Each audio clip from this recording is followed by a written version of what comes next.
क्या बोलने की आज़ादी की कोई कीमत होती है? क्या किसी महिला की ऑनलाइन आवाज़ उसकी जान ले सकती है? आज हम बात करेंगे उस केस की जिसने सोशल मीडिया, समाज और कानून सबको कटघरे में खड़ा कर दिया। नमस्कार दोस्तों, आप सुन रहे हैं हिमाचल फाइल्स, जहां हम लेकर आते हैं वो कहानियां जो कहीं दबी रह जाती हैं, अनकही, अनसुनी। आज हिमाचल फाइल्स में हम आपको बताएंगे इंस्टाग्राम इन्फ्लुएंसर कमल कौर भाभी की कहानी, जो सिर्फ एक हत्या नहीं बल्कि उस बहस का केंद्र बन चुकी है जिसमें मॉरल पुलिसिंग और फ्रीडम ऑफ स्पीच जैसे मुद्दे गहराई से जुड़े हुए हैं। कमल कौर भाभी सोशल मीडिया पर एक ऐसा नाम जो लाखों लोगों के लिए हंसी, भावनाओं और सोचने का जरिया था। लुधियाना की रहने वाली कमल कौर ने इंस्टाग्राम पर अपने देसी अंदाज और बेबाक बोलने के स्टाइल से तकरीबन 3.8 लाख फॉलोअर्स बना लिए थे। उनके वीडियोस में एक तरफ घरेलू नोकझोंक होती थी, दूसरी तरफ सामाजिक मुद्दों पर तीखी और कभी-कभी मजाकिया टिप्पणियां। हालांकि कुछ वीडियो को लेकर यह भी कहा गया कि उनमें वल्गैरिटी या परंपराओं का मजाक शामिल था। ऐसे कंटेंट को लेकर आलोचना होना स्वाभाविक है। हम यह नहीं कह रहे कि किसी भी तरह का कंटेंट सही था या गलत, परंतु हम यह भी मानते हैं कि हत्या किसी भी स्थिति में समाधान नहीं हो सकती। 9 जून 2025 कमल कौर प्रमोशनल शूट के लिए बठिंडा पहुंची। 11 जून को एक कार से तेज बदबू आने की सूचना मिली। कार में एक महिला का सड़ा हुआ शव मिला। पहचान हुई कमल कौर भाभी।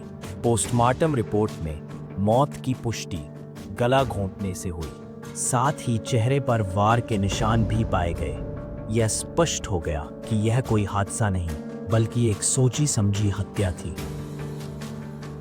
कुछ ही दिन बाद सोशल मीडिया पर एक वीडियो वायरल हुआ जिसमें एक व्यक्ति अमृतपाल सिंह मेहरू, जो निहंग ग्रुप से जुड़ा बताया जा रहा था, हत्या की जिम्मेदारी लेता है। उसने कहा कि कमल कौर ने धार्मिक भावनाओं को ठेस पहुंचाई थी। यह सजा उसी का परिणाम है। पुलिस ने 13 जून को 2 और लोगों को गिरफ्तार किया। जसप्रीत सिंह एज 32 मोगा से और निमरतजीत सिंह 21 तरन तारन से। दोनों ने कमल कौर को प्रमोशनल शूट के बहाने बुलाया था और फिर गला घोंटकर हत्या कर दी। पुलिस के अनुसार हत्या के बाद उन्होंने उसका शव बठिंडा की एक यूनिवर्सिटी पार्किंग में एक कार में छोड़ दिया ताकि लगे कि ये दुर्घटना या आत्महत्या है। मुख्य साजिशकर्ता अमृतपाल सिंह मेहरून अब भी फरार है।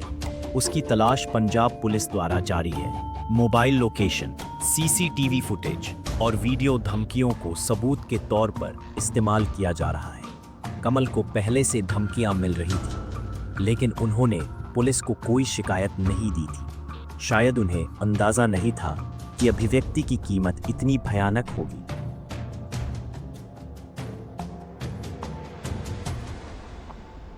मॉरल पुलिसिंग बनाम फ्रीडम ऑफ स्पीच की बहस। भारत जैसे लोकतंत्र में बोलने की आज़ादी एक मौलिक अधिकार है, लेकिन क्या इसकी कोई सीमा नहीं होनी चाहिए? मॉरल पुलिसिंग की पॉजिटिव साइड यह सामाजिक और धार्मिक मूल्यों को सुरक्षित रखने की कोशिश मानी जाती है। यह कुछ लोगों को अनुशासित व्यवहार की याद दिलाती है। मॉरल पुलिसिंग की नेगेटिव साइड, जब यह पुलिसिंग हिंसा और धमकी में बदल जाए तो ये कानून के खिलाफ हो जाती है। इसका इस्तेमाल कई बार महिलाओं, अल्पसंख्यकों या अलग सोच रखने वालों की आवाज़ दबाने के लिए होता है। वाई फ्रीडम ऑफ स्पीच की पॉजिटिव साइड, विचारों की विविधता समाज को ज़्यादा इंक्लूसिव बनाती है। इससे बदलाव और प्रगतिशील सोच को बढ़ावा मिलता है। फ्रीडम ऑफ स्पीच की नेगेटिव साइड, जब कोई सीमा नहीं हो तो ये गैर जिम्मेदार या उकसावे भरा बन सकता है। इसका इस्तेमाल धार्मिक भावनाओं को आहत करने या नफरत फैलाने के लिए भी किया जा सकता है। सोशल मीडिया एक ऐसा प्लेटफॉर्म बन चुका है जहां हर कोई अपनी बात कह सकता है, पर वहीं यह मंच अब ट्रोलिंग, धमकी और लिंचिंग का जरिया भी बन चुका है। कमल कौर के केस ने ये दिखाया कि सोशल मीडिया से फेम जितनी जल्दी मिलता है, उतनी ही जल्दी खतरा भी पैदा हो सकता है। क्या एक महिला को सिर्फ इसलिए जान गंवानी चाहिए क्योंकि उसने अपनी आवाज़ बुलंद की, चाहे वो सही हो या गलत? इसका फैसला कानून को करना चाहिए। किसी व्यक्ति विशेष को नहीं।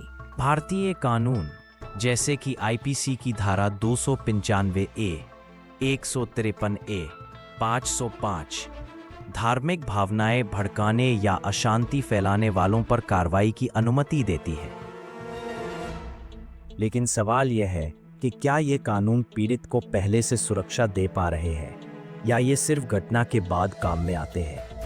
कमल कौर को मिल रही धमकियों को अगर समय रहते गंभीरता से लिया गया होता तो शायद आज कहानी कुछ और होती।